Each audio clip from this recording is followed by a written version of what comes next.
give a run of show.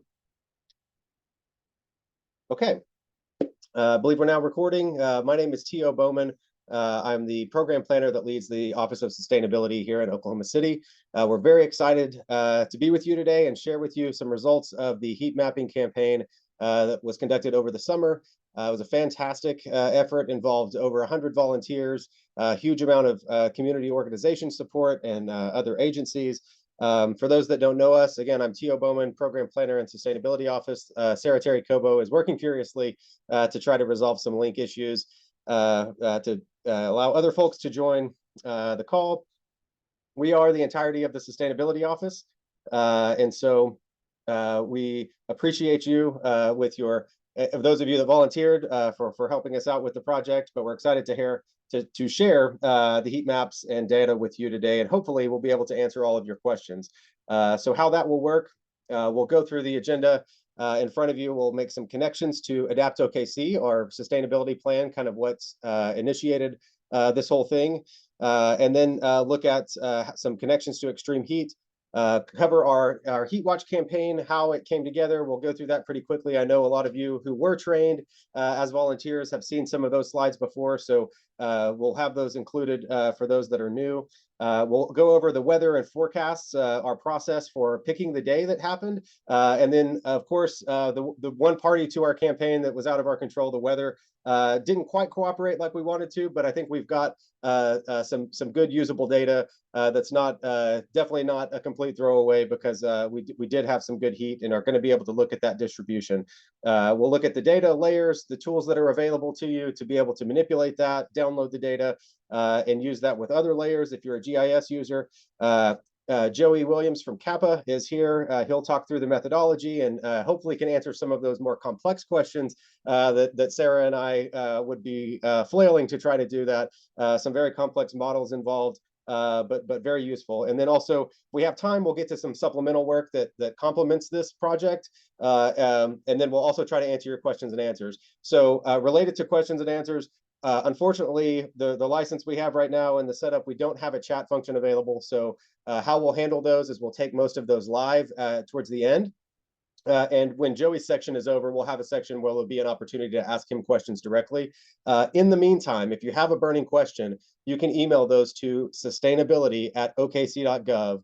I know the slide prompt says after today, but today also, you can email those directly to that email. Sarah's going to be monitoring that, and we'll have those compiled so that we can answer those live too, if possible. So that's going to be how things go, and I'll get started. So adaptokc, this was our very first sustainability plan. The seeds were planted in our first new comprehensive plan since 1977 that was adopted in 2015 called Plan OKC. And so since then, or between those two times, we started developing some research around areas, the energy productivity, our natural and built environments, air quality and waste reduction. And in addition to just some foundational research about our city and the context within which all of those topics kind of reside. One thing that we honed in on for this project is a policy recommendation to figure out how our city is affected by the urban heat island, and how our city affects the urban heat island, because the way we build, the way we cover land, all has a contributing factor to this phenomenon called the urban heat island effect. This is where unshaded areas, mostly hard surfaces, parking lots, buildings, absorb heat throughout the day. They'll feel much hotter at ground level where the people are, because of all of this super radiating heat, and that happens throughout the night as well. And so that makes warmer days, cause warmer nights, cause warmer mornings, and so that increases our electricity demand. And I'll get into some additional impacts here in just a couple of slides. It's important to note that even the way we experience heat now and the way that we have an urban heat island in Oklahoma City it has been increasing over time. And so from 1970 to 2020, just recorded historical observations of weather, our average annual temperature is increasing. So we're expecting more heat, and we're expecting that trend not just to continue, but to actually speed up. And you can see on the right-hand side of the slide, we have some projections from the South Central Climate Adaptation Sciences Center that provided these to Oklahoma City about what can we expect by mid-century, about 2050 or so. On the low end scenario, a low emission scenario, that's greenhouse gas emissions, we could look at an average increase of about 2.6 degrees on an annual basis. And so if you look back at our historical weather, we've increased by about that amount, about 2 degrees or so over the course of 50 years. This is going to be a much quicker pace to get to 2.6 degrees.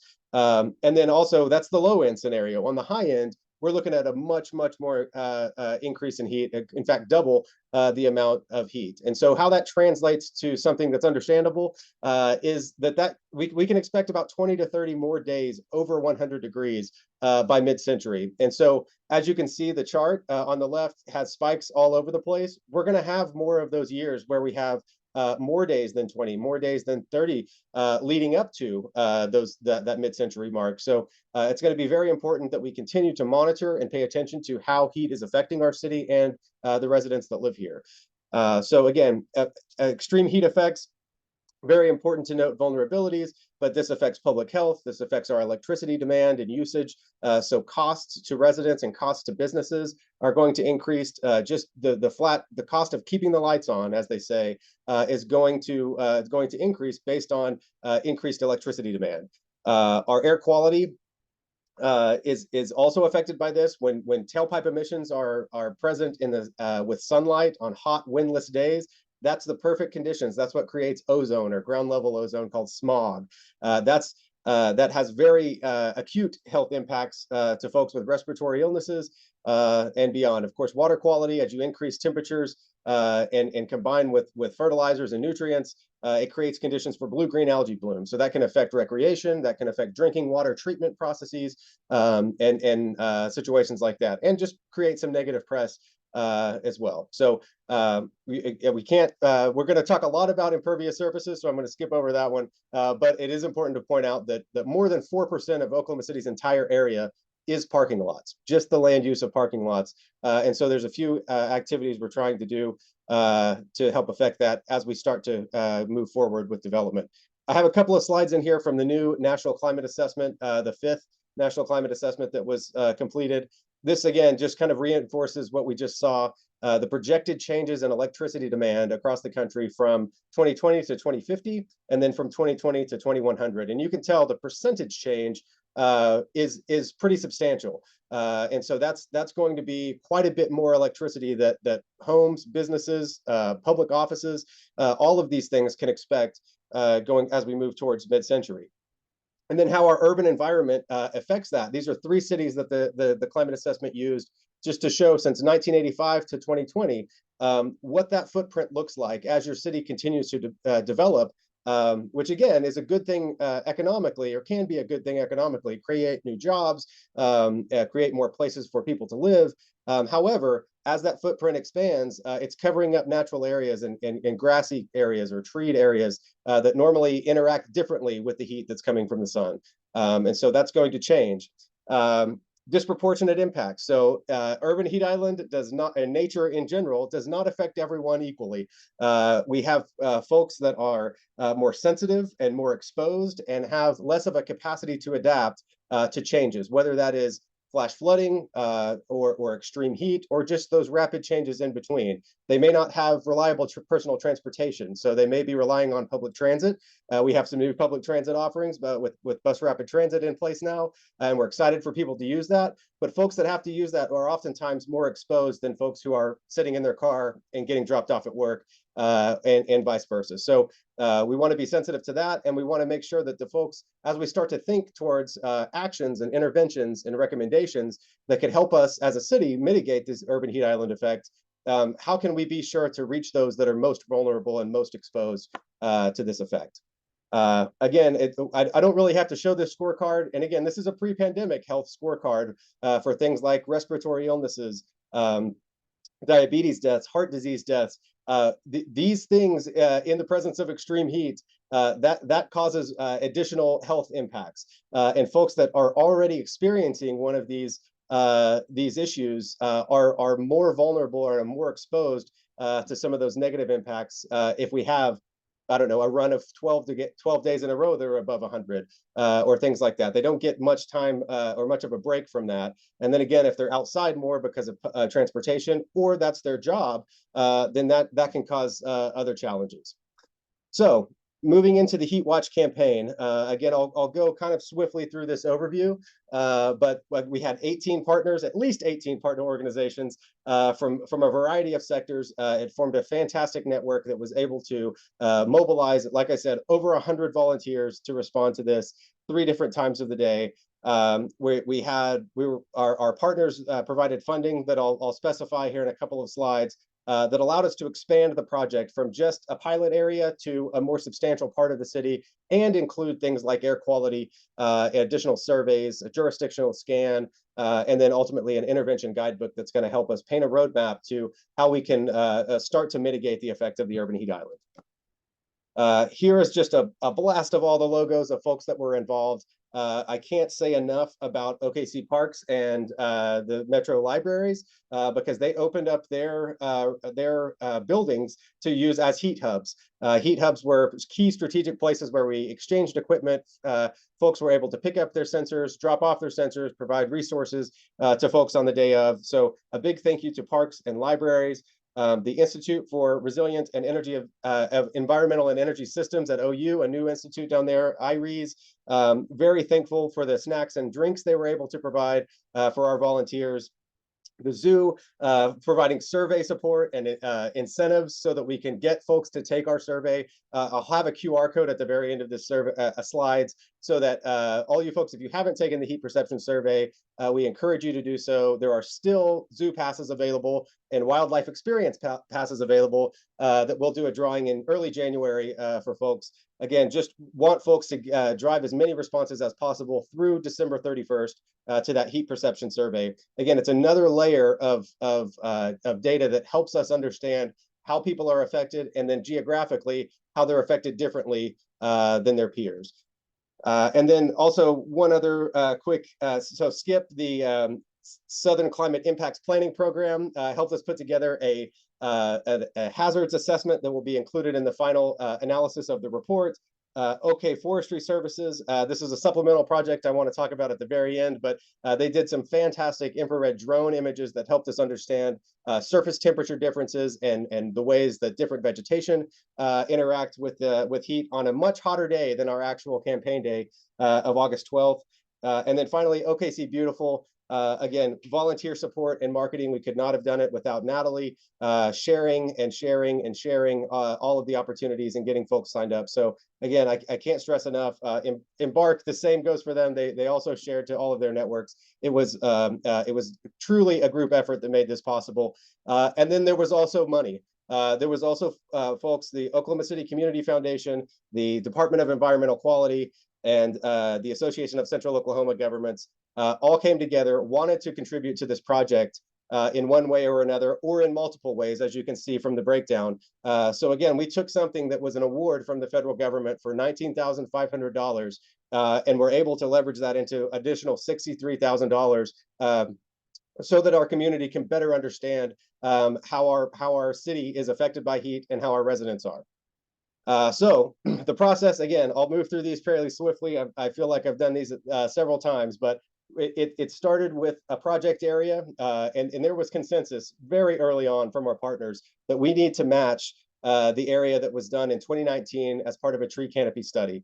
So this tree canopy study covered much more than Oklahoma City, but we just took the Oklahoma City portion of that and carved it out because of that's the nature of the award from the federal government. And so we have a nice overlay that will be able to use that data plus our heat data that's been collected. Once that project area was designed, we worked with our partners to identify places of interest, and we came up with over 250 of those.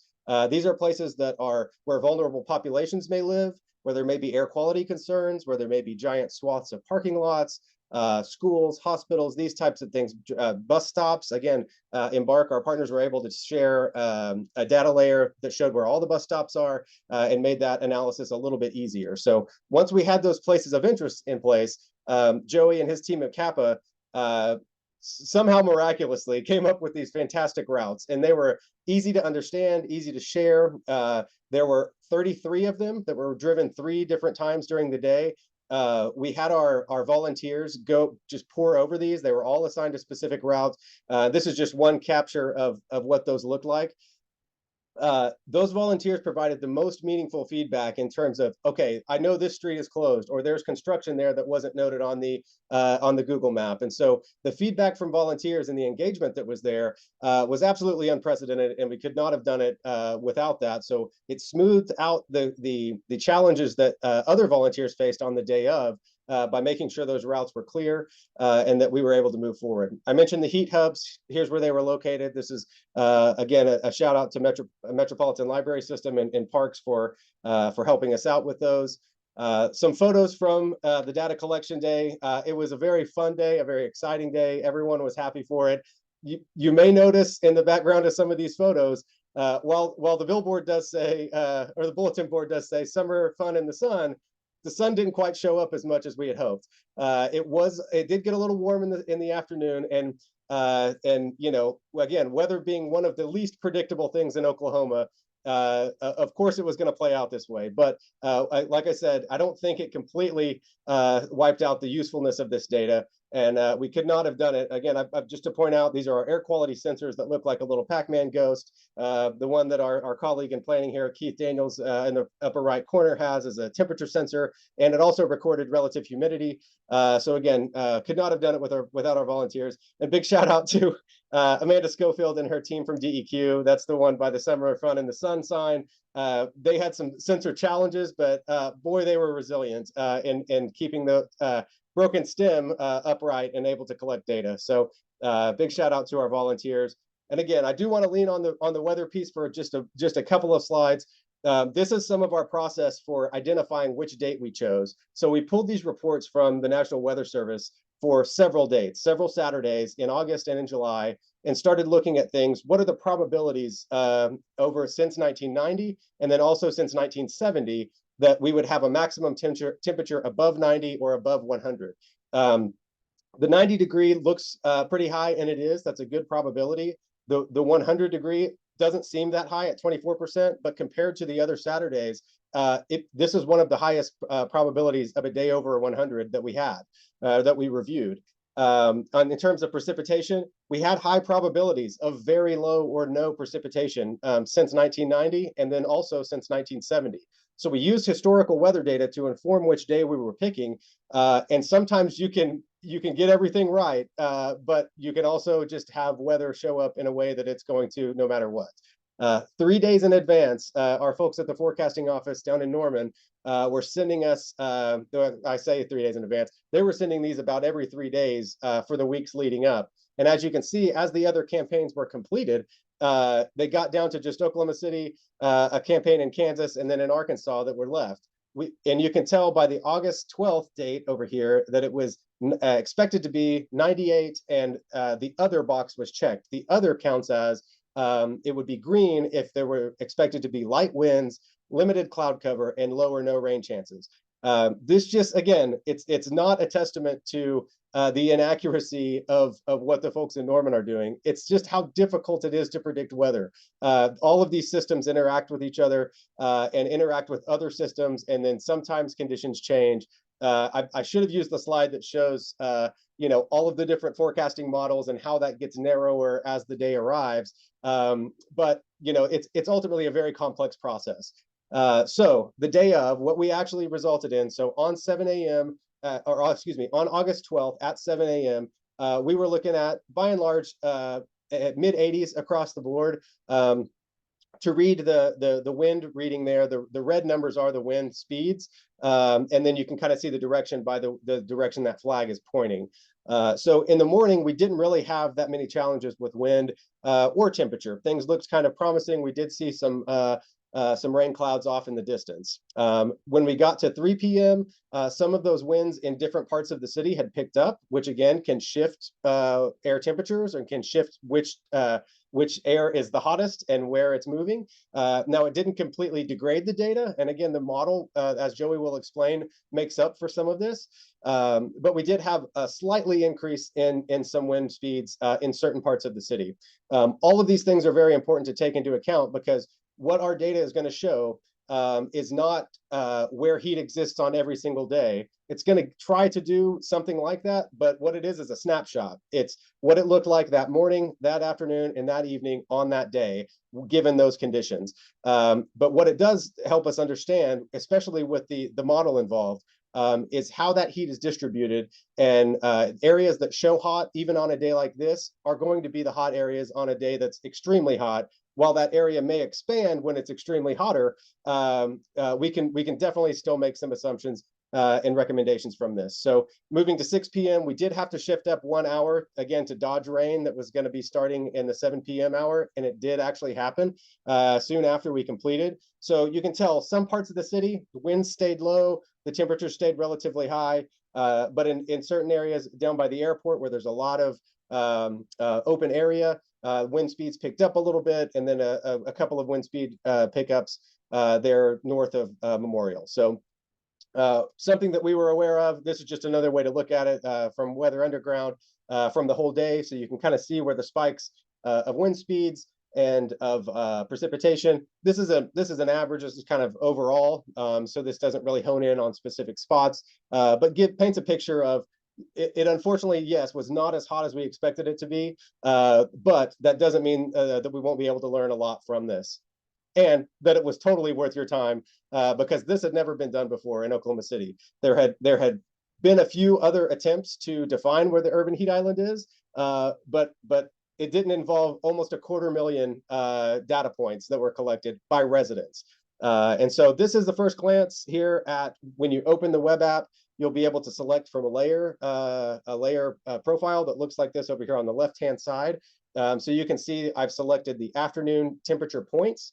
So this is actually, it's zoomed out so it looks like lines, but when you zoom in, it's actually dots. And so it has a dynamic range ability. So you can zoom in and everything will adjust. And that goes for both the model temperature and where the actual temperature readings were. There's another piece called the legend that will show you the range of temperatures that were collected. So even though it's showing up as blue, that's still 88 degrees, for example. So this is afternoon temperature points that were collected on August the 12th.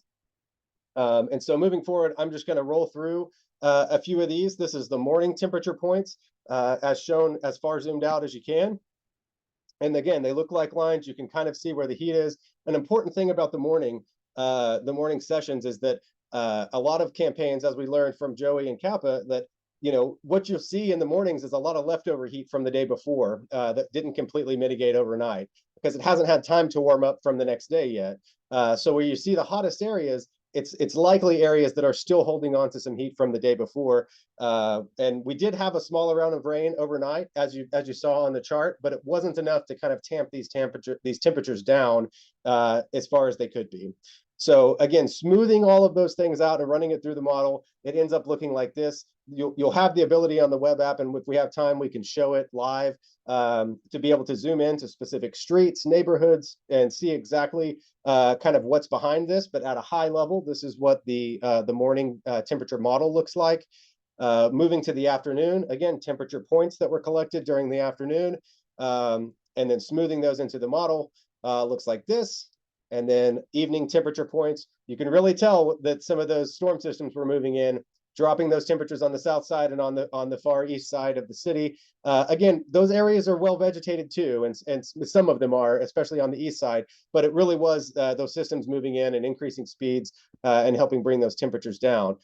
Smoothing that into the model, however, you can see how the heat distribution still is recognizable. And that there are a few key hotspots that you can really hone in on. I'll point one out down by Lake Stanley Draper. Even though this was kind of cooling, there's a big open area where our treatment plant is, and it has some rooftops and some big concrete structures. It stays pretty orange over there, and so that's a fascinating phenomenon to be able to zoom in on something where you know where it is, and then it's reflected in the data. Again, this is the dots that I was talking about. So this is zooming in quite a bit on the afternoon temperature points just south and east of downtown. So we're looking at Southeast 15th. This is I-35 cutting down through the middle. But look at the difference of the color temperatures just between a quarter-mile difference. On the left side of I-35, you have an old, mature trees in neighborhoods that have been there for quite a long time, have had time to mature. On the right side, you see more industrial, a bunch of pavement. You see buildings that may have a cool roof, but they're completely surrounded by hard surfaces and hardscapes. Those temperatures are reading much differently at the same time that they were collected, again, a quarter-mile away, being much cooler. So again, this just helps to reinforce what we think we know, but now we're putting some points to it. Now we're looking at afternoon points turned into a temperature model. This is that same area that we just zoomed in on a little bit. So going back over here, you can recognize Acres Avenue and where Skyline Drive is. So that's kind of that same area, and you see that red spot and kind of how the model manifests those temperature readings paired with satellite data. That again, Joey's going to explain in all the detail that I hope you can understand better than I can, because it does get complex. Morning heat index. So when we were collecting temperature, we were also collecting humidity readings. So to form a heat index, you combine those two and run it through the model. And then so you can do the morning, the afternoon, the evening, and an average of all of those viewed with a heat index. So that just lumps in the relative humidity at the time. So again, another way you can manipulate the data. And then a really cool tool that exists on here, it's down at the bottom, but if you click on the swiper tool, you can use 2 layers, or you can use the base layer and be able to actually live time move that to see what's behind the curtain, if you will. So you can look at the temperature data and then look at what land uses are behind it in a really fascinating way to kind of experience the data. The summary report, this is available now. I will say that it is in draft stage right now, so there will probably be just a few tweaks, photo captions, some things like that that may be coming later. Feel free to download, read, review it. You can send, again, any feedback or things that you notice in the report. You can send those or questions, again, to sustainability@okc.gov. But this goes through the whole process, the maps, the modeling method, technical notes, the media that we had, and then what the next steps are.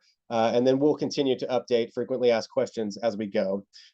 These slides will be shared afterwards. And if you have not been able to access the data yet or download it, we've got links in here that will be live. You can go to it'll be a web page that looks like this, OSF Home, and you'll be able to download rasters or traverses. So the traverses are the dots, and the rasters are going to be the modeled maps. So you can download those as a zip file. If you're a GIS user, you can work through those and start to combine those with all other ways that you can analyze the data, as we'll be doing here internally in planning too. And then this is what the web app looks like once you go to it. And so you'll have that layer list that I just went through. And I think Joey can explain a little better some of the differences, but I think by and large, that's what you're going to be looking at. So with that, Joey, I'm going to hand it over to you. Unless Sarah, did you have anything else to mention between now and then? I was just going to say I am keeping an eye on sustainability at okc.gov. So we're getting some questions in. I appreciate that. And just email us your questions and I'll add it to this list. We also should have the ability to raise hands. So once we get to the end, if you folks wouldn't mind raising your hand, and then we can call on you to ask questions at the end. Thanks. Okay.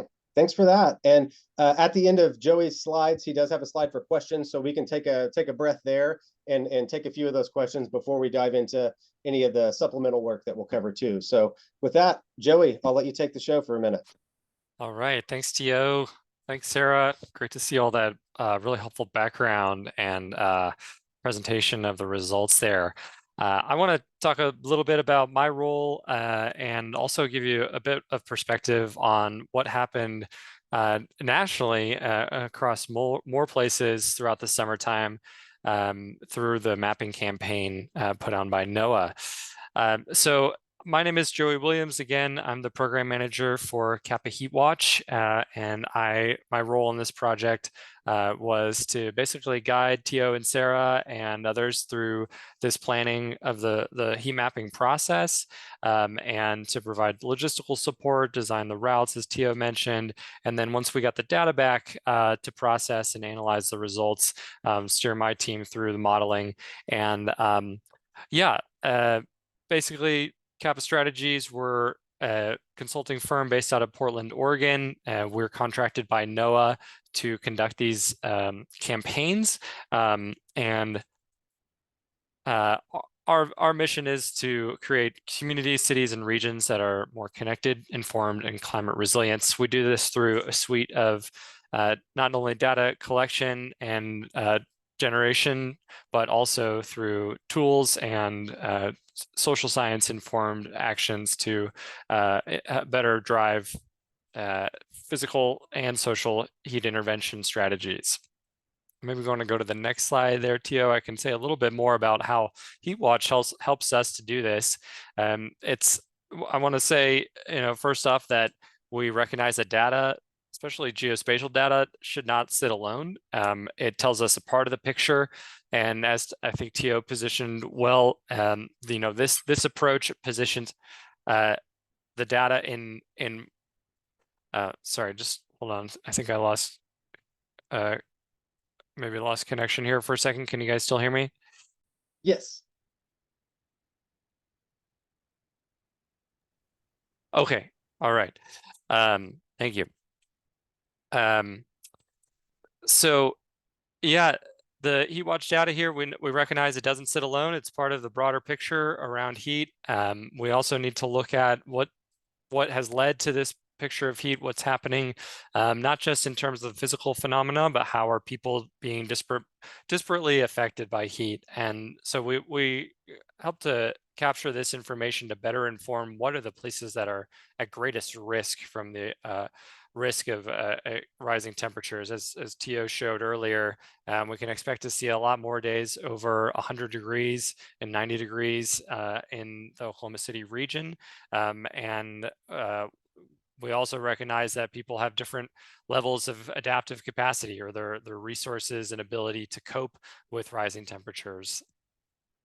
So this picture of where heat is distributed helps us to better understand that, and also to drive these strategies that we can apply in the future, physical and social interventions.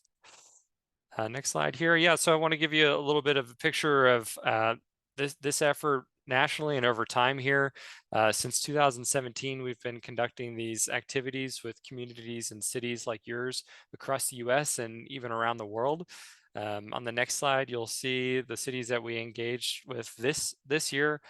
So it's folks just like yourselves going out on hot days with our sensors to collect these data and really get a better picture on heat distribution.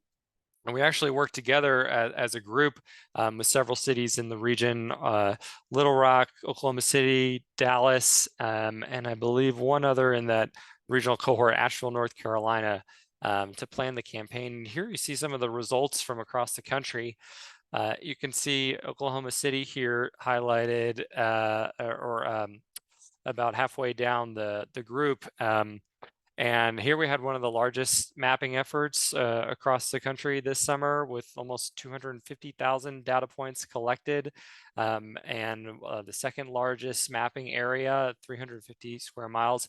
And I really want to emphasize, we could not do this without the volunteers. This is a very novel approach of being able to look at heat across the area from on the ground perspective, and with over 100 volunteers that made this possible.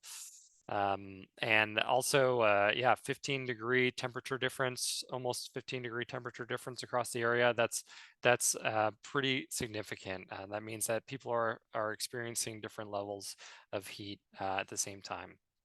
Here you can just see folks like yourselves going out across the country, from all the way on the West Coast in Oregon to out on the East Coast in Delaware and Pennsylvania. Lots of people excited to engage and collect these temperature data. On the next slide here, I just want to kind of highlight the analytical step. This is something I'm glad to talk through too, and answer your questions about. But basically, once we got the data back from you, what happened? Well, we applied some quality assurance and quality control filters here to make sure that we had the right data set at the right time. We then used satellite data from the Sentinel-2 space constellation to basically help us describe and understand what's happening on the ground. What is the picture of the land cover?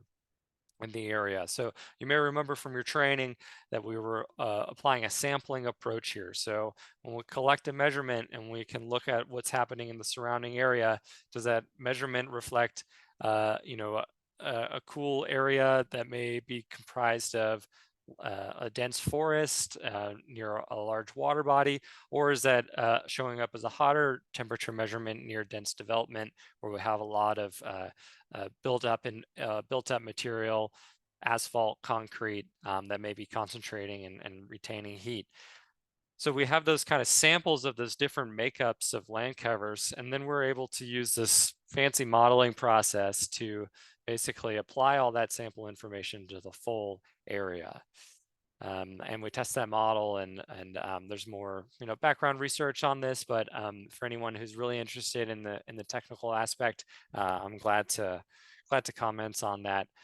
And on the next slide here, I just want to highlight the fact that these data products that come out here can be used for a lot of different purposes. Like I mentioned at the beginning, understanding the distribution as T.O. showed too, and then starting to relate that to heat risk, which gives us a better picture of who is more and less ready to adapt to heat. And this also provides a good evidence base for decision making to validate for further research and drive those mitigation and adaptation actions that are going to help prepare the region better for those rising temperatures. I also want to highlight here that in the process of participation in this and this discussion we're having right here, right now, we're also seeing, this is a new discussion in the area on urban heat and what it means, and this has value in it as well. And so just by engaging here, we're raising the profile on heat, we're raising awareness, and we're engaging in civic action in order to better prepare the public here. And so we've seen that through all these activities lead to better connections between community members and decision makers. We've seen this drive neighborhood level workshops and brainstorming on ways to cool off areas. And this can also lead to expanded community research.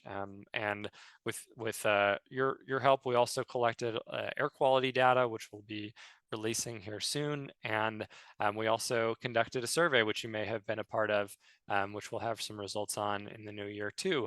And those things work really well in tandem here with data. Like I said at the beginning, we don't just need the data as part of the picture to understand the problem.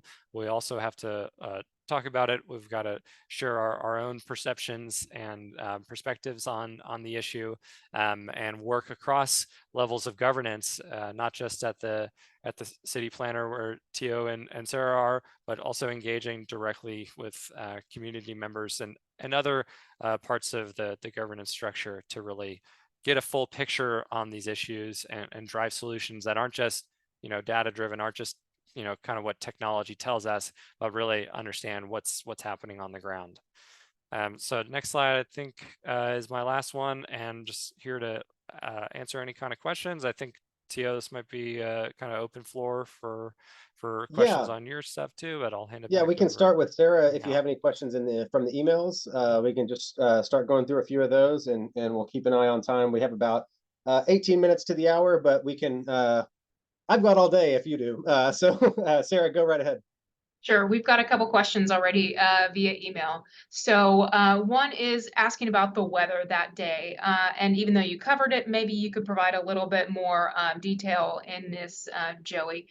So the question is, we've had skies that were cloudy, overcast, rainy that day in the afternoon. So would the urban heat island affect solar radiation blockage, the blockage that happened from those clouds?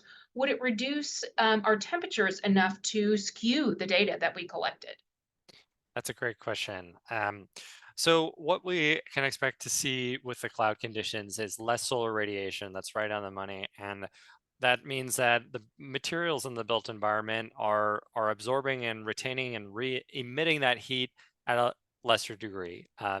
And while we had that cloud cover, I think we still see in the data that some of those places are retaining and reabsorbing heat at different levels than others. And just from looking at the results, I think you can see quite a good pattern of that by what would fit with our expectations. And so, really what we're focused on here is distribution, muting that that temperature range. Yes, we saw lower temperatures due to the cloud cover, though I think we still see some of the patterns that are really relevant to land cover and what's developed on the ground there. So it's an imperfect picture here, I think, of really what the maximum effect would be, but we can still draw some pretty interesting conclusions, especially looking at that average temperature map that combines the 3 periods throughout the day, and kind of balances out some of those inconsistencies with the cloud cover. Fantastic. Thank you. And our next question is, what square mile or square miles showed the greatest heat index according to the study? And if Linda is on, if you wanted to clarify that, you're welcome to unmute yourself. Not sure if she's on. You want me to read it one more time? No, I think I got it. We haven't quite had time to go down to that level, but that's a great question for further research. For us to start pouring into the attributes tables behind the scenes and be able to drill down to key facts like that. So we just got to the point where we are getting this out to the public to be able to get their hands on it, and so we plan to internally continue to work and start to cut and slice things exactly like that, so we can get those good little nuggets of information, like where is the hottest piece and where is the area that was the coolest on the day of. Again, it's all relative to what was happening in that area of the city on the day of, but it will still be interesting to see. So thank you for that question. Okay. That's all I have from email right now. If anybody here, okay, we've got hand raised. Tanner De Leon, please go ahead and unmute yourself. Ask your question, sir. Hi, Tanner De Leon with News 4. I believe, if I heard correctly, that y'all said this was the first successful heat mapping in Oklahoma City, correct? Yeah, so there have been research projects in the past, I think around 2005 or 7, that a group of OU students did. I think I can find that, but it was on a much smaller area and I think focused on downtown. So there were some fascinating results from that, but again, a very much smaller area, and I think looking at the data for different purposes. And so did you all take a model from somewhere else, maybe another state that has been doing heat mapping for quite some time, to try to implement it here in the city? Or I guess, where did y'all get that model from? That's a CAPA model. So the process that we followed kind of comes as a package from NOAA. So NOAA selects cities to participate in this, and as Joey's slides showed, they've been doing it since 2017 with CAPA, and so they've used multiple cities, multiple groups of volunteers, different borders, or in terms of like square mileage, and different conditions. And so that is a model that CAPA has and uses for the back end. And to end my 3-part question, why did y'all decide that this year, this summer, late summer, was the time that y'all needed to do this heat mapping, get an assessment of the Oklahoma City area? So I wish I could go back and say that this was all a strategic master plan that I had hatched, but what it was, we wanted to do this. We were interested in this. We recognized through the research in adaptokc that the built environment and the natural environment have a unique relationship, and and the way our city develops, particularly being in planning, we think a lot about development and development patterns and what those site plans look like. How much vegetated area is there before and how much is left over after a new development goes in. So that's why I think it planted the seeds for having that recommendation in adaptokc. So with that, adaptokc is kind of our roadmap for what Sarah and I are going to work on. And whenever we see an opportunistic opportunity, it fell in our inbox that NOAA had this offering.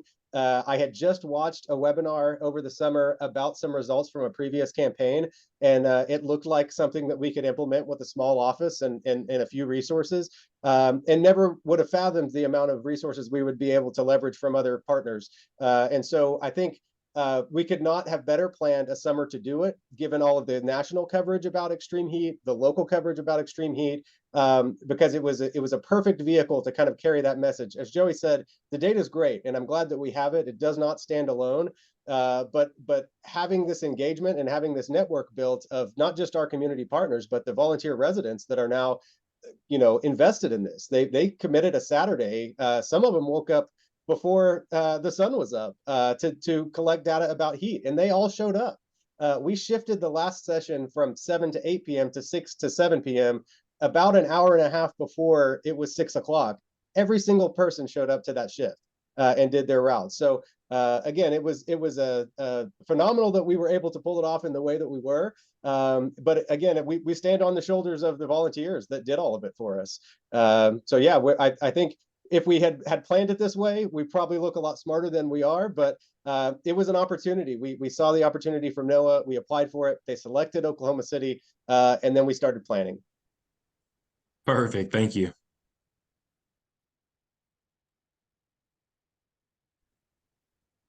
Those are all the hands raised that I see at this time.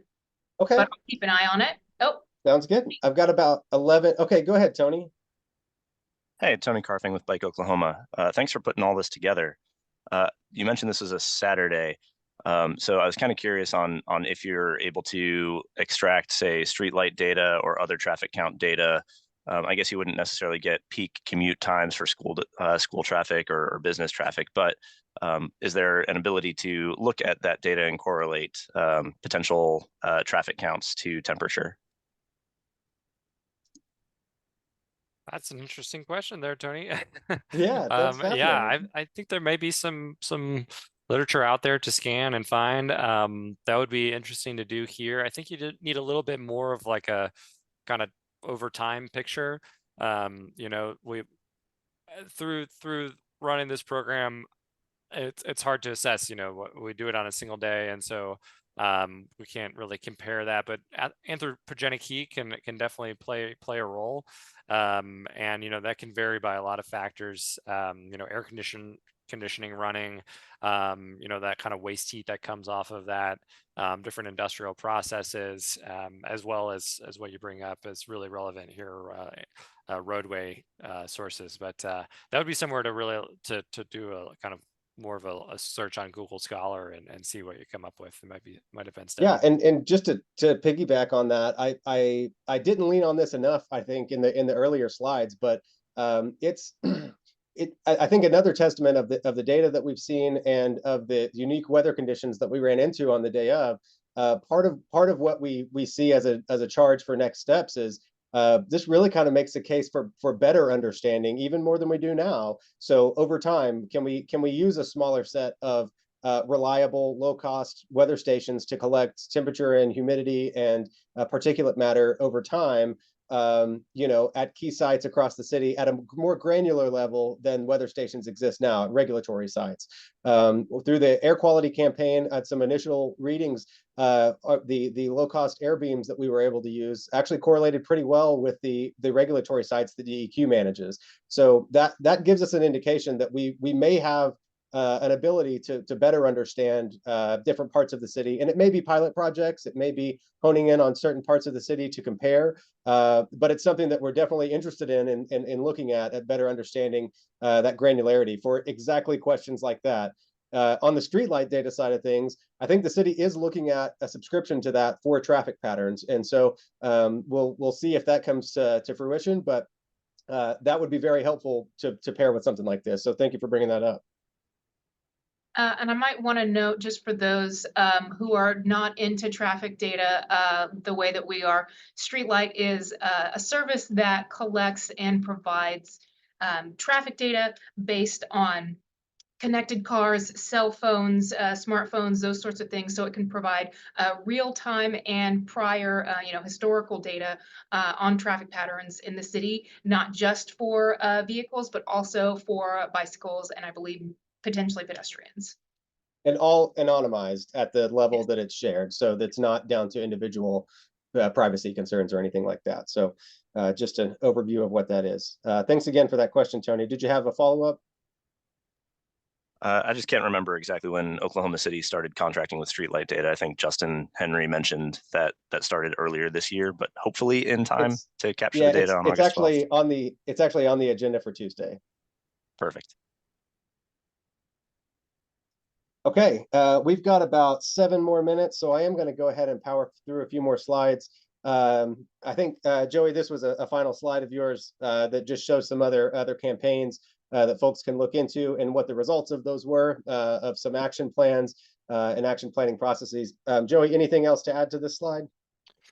No, yeah, just a lot of different directions these data can go in and be situated in activities, short-term, long-range planning, and yeah, just a final thank you from me on behalf of CAPA for all the great work and participation here. Awesome, thank you. Okay, so just a few more slides that are actually really cool. So this is some drone data. So it's with supplemental work because there's a couple of other things beyond the drones, but the Oklahoma Forestry Services and a big shout out to Mark Bays, who was on our steering committee, but got some folks who have drones. They have infrared lenses that they can take photos with that they use for identifying hotspots and wildfires and for other forestry services. But this, using it for extreme heat, I believe it was August the 26th, the day they went out, much hotter than the day that we did on August the 12th, but it was extremely hot this day. So what you're looking at here is a picture of 18th Street that runs between Mesta Park and some houses. It's about right here. And so this is what an aerial looks like from about May of that year. So you can kind of see what the vegetation looked like and the hard surfaces look like. And then when you go back, you can see the temperature differences from just the shaded tree areas with grass that's well maintained versus out in the street or even on the sidewalk, the range of temperatures that arise. It's important to note, again, these are surface temperatures. And so it's not as complex as the things that we showed from our temperature readings that were collected at the ground level, reading the temperature of the air at the ground level, and then pairing it with some of these surface readings and things that we understand about vegetation. Moving into the park now of Mesta Park, this is where I think if you've ever been there with kids, this is where they all hang out. This is the playground, the slides, the swing sets. There's a gazebo there, and then you can capture a little bit of the amphitheater over there in the aerial. But as you move into the drone image, it's a little bit zoomed in, but you can see from the surfaces there that even the turf grass that's nearby some of these harder surfaces, it increases in temperature quite a bit. So in the shaded areas, this appears to be just based on where the shadows are. And both of these photos were taken at the same time that I'm showing here. So you can see where the shadows are, that it looks to be about late afternoon or mid-afternoon. So during the afternoon sessions, the impact of shade really becomes more pronounced. And so the temperature difference from not shaded areas to shaded areas in the afternoon is really where you can see that and get the bang for your buck. But the roof of the gazebo, the sidewalks, and the playground equipment itself. Again, there have been big pushes to try to minimize and mitigate skin cancers and sunburns in children. So thinking about the way that we design playgrounds for parks, but not just that, but for school grounds too, where kids spend most of their lives, at that time, is outside at these places. And so finding areas that we can shade, if it's vegetation, if a kid can't wait 40 years, maybe we could build shade structures and those types of things. So then that's they don't let me play on the playground anymore for that reason. So and Mark has joined us. Sorry. Oh, yeah, no, thanks for go being here, Mark. Go ahead and show that next slide. I think that was the one that I found that was really kind of amazing. That's kind of like the Douglas High School correct. Yeah, that's area Douglas High School at the track and at the football field. Yeah, at the football field. And so that's one of the ones where we found kind of the most, I guess, variance. You go to the next. Do you have the infrared now? Well, I've got it side by side here. So the infrared. Oh, okay, there it is. Okay, I see. Yeah, I've got the slope on the sitting up right like side. that. So what you can see there, it's truly amazing to me is that if you can look to see where all on the right hand side where you've got all the track and everything. I mean, that's where they're running track. I mean, that's the hottest part of the whole thing. But then if you look right in the middle of the track, you can kind of see where 1, 2, 3, 4, and 5, and 6 is. Even on the heat, just being white colored, it's more reflective. And so it's less heat on that. And you look out that was an irrigated football field to the far left. And we got it was a 98-degree temperature at the time. And that was like 92 or something like that. So it's just really amazing to me just what little bit of difference in just paint, color, and how that really impacts surface temperature. I mean, we went from 140 degrees surface temperature to the shade right next to it to being 92 degrees and everything. And how far away, one of the things that we really thought was interesting, Tino, you and I talked about this, how far away from that heat part will the green space actually starts cooling down? And this is a certain indicator. It's immediate, so every little bit of green helps in that sense, or every little bit of shade also helps in that sense. And Mark, really not cool all green stuff. is created equal too. Which side of the track do you think they water? Yeah, exactly. Right. Yeah. Yeah, that Bermuda grass doesn't get any water, but this football field does. And look at the difference that makes. Living plants versus not living plants.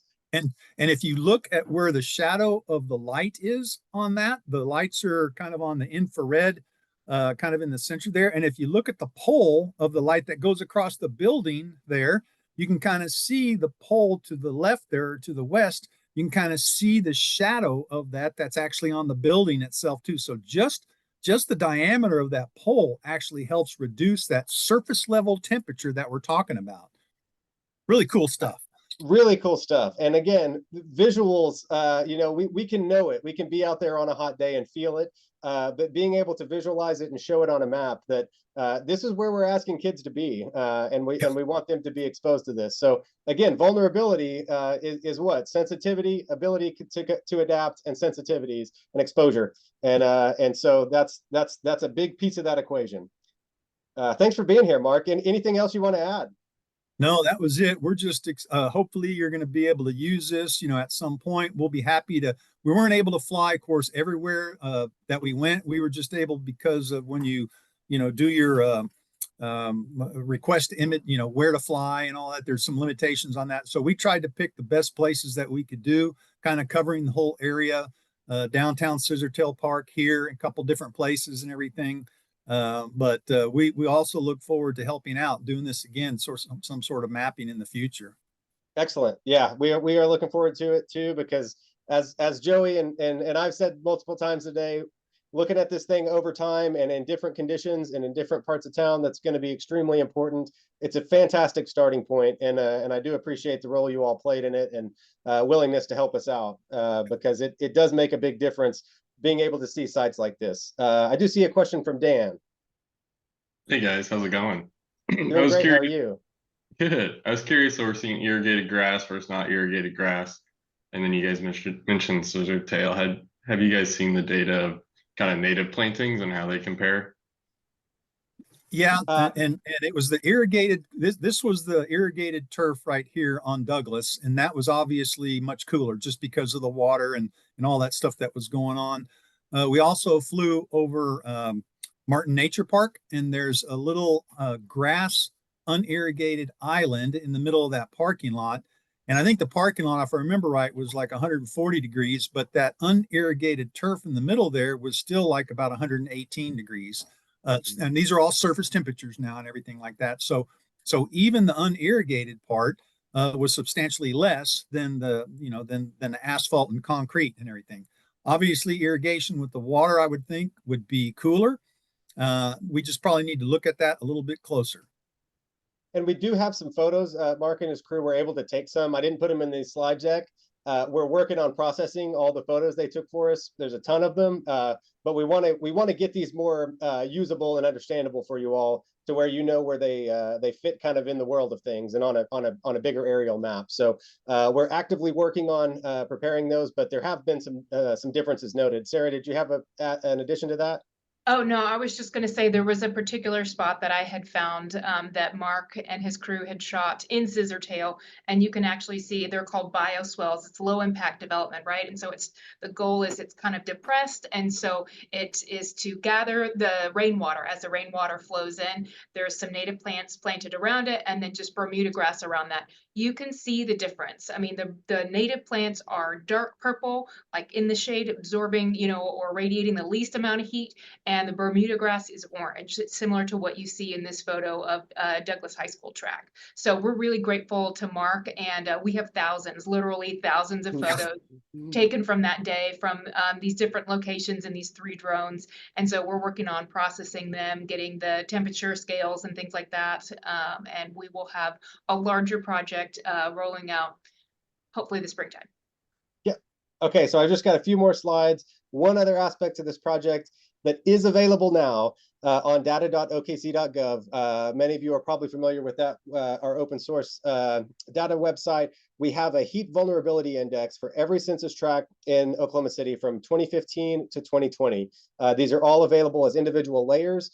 And so you can view vulnerability. And so I went over this before, but factors related to sensitivities that were used in this vulnerability index are socioeconomic factors, demographic, health, disabilities, chronic disease rate, language barriers, rentals versus ownership, rates of insurance, access to transportation.